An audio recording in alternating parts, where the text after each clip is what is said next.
प्रिय भक्तों, अगर आप भी चाहते हैं आपका घर धन धान्य से भरा रहे और सुख समृद्धि आपके घर में आती रहे, तो प्रिय भक्तों इस वीडियो को पूरा देखें। और श्री हरि को 10 जनवरी के दिन इस साल की पहली एकादशी पौत्र पुत्रदा एकादशी, पौष पुत्रदा एकादशी जो आ रही है, उस पर आप ये उपाय अवश्य करें।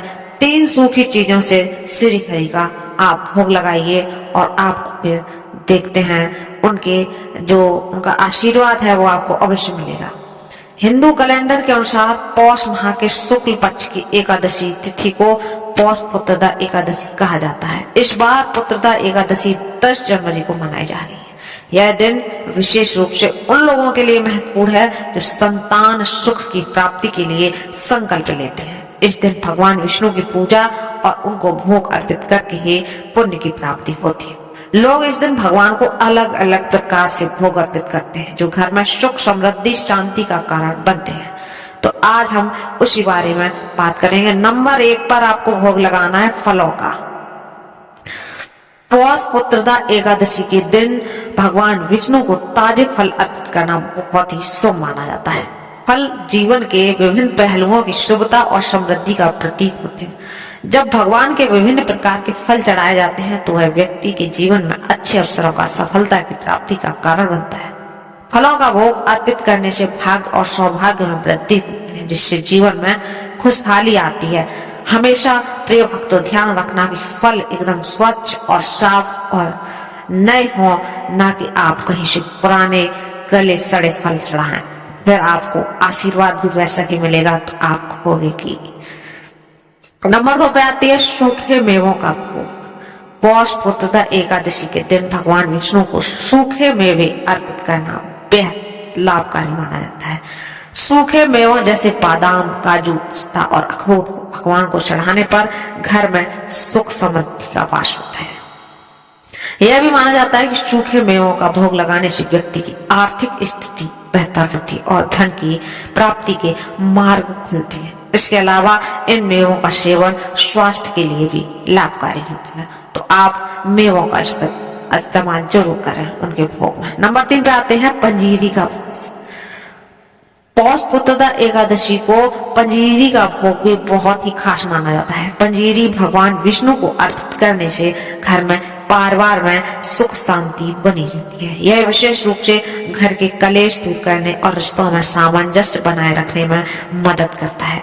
पंजीरी का भोग परिवार के बीच प्रेम और सद्भावना को बढ़ाता है और सबके बीच सामूहिक सौहार्द की भावना को प्रबल करता है और आपको समाज में उन्नति दिखाता है और आपका मान सम्मान बढ़ाता है।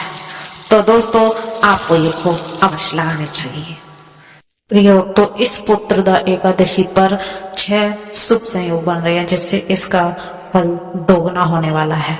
शिववास योग समेत 6 संयोग बन रहे हैं। तो हम आपको बताने वाले हैं कौन कौन से संयोग बन रहे हैं और कौन कौन सा उनका समय है, तिथि और मुहूर्त सारी बातें। तो सबसे पहले शुभ योग की बात करें तो ज्योतिषियों की माना तो पौष पुत्रदा एकादशी पर शुभ योग का संयोग बन रहा है। इस योग का समापन दोपहर 2:37 पर होगा।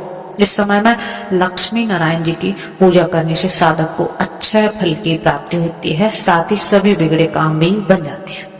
नंबर 2 पे योग बन रहा है शुक्ल योग।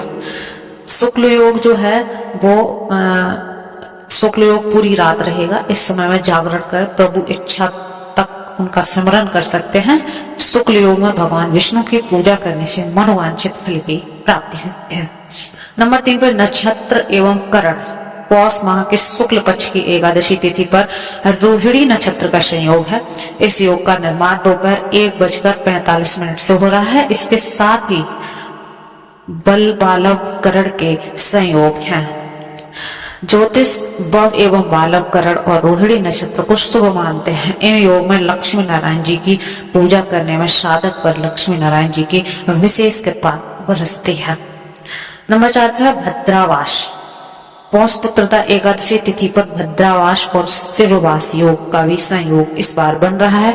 भद्रावास का योग सुबह 10:19 तक है, वहीं शिववास का योग 10:19 से बन रहा है। देवों के देव महादेव पौत्र एकादशी महादेव के दिन कैलाश पर विराजमान रहेंगे। इस समय में जगत के पालनहार भगवान विष्णु की पूजा करने से साधक को सभी प्रकार के सुखों की प्राप्ति होती है। दोस्तों, अगर आप चैनल पर नए हैं तो हमारे चैनल को सब्सक्राइब करना ना भूलें और कमेंट में जय श्री राम अवश्य लिख सकते हैं। धन्यवाद दोस्तों।